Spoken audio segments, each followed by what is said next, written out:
మీ శత్రువులు ఎవరైతే ఉన్నారో, అదే విధంగా మిమ్మల్ని ఎవరైతే మోసం చేసి ఉన్నారో అటువంటి వాళ్ళ కోసం ఈ రోజు మీరు ఒక చిన్న రెమెడీ చేయండి.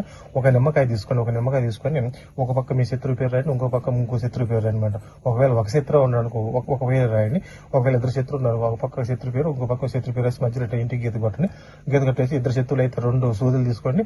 ఒకటి వచ్చేసి ఆపోజిట్ లో అటు ఈ విధంగా కూర్చున్నమాట. కూర్చున్న తర్వాత వాటిని తీసుకెళ్ళిపోయి మీరు ఏం చేస్తారంటే ఊరి పొలిమేరలు అంటే 4 రోడ్లు ఎక్కడైతే ఉంటాయో అక్కడికి వెళ్ళిన తర్వాత మీరు ఆ యొక్క నిమ్మకాయని మీ చేతిలో పట్టుకొని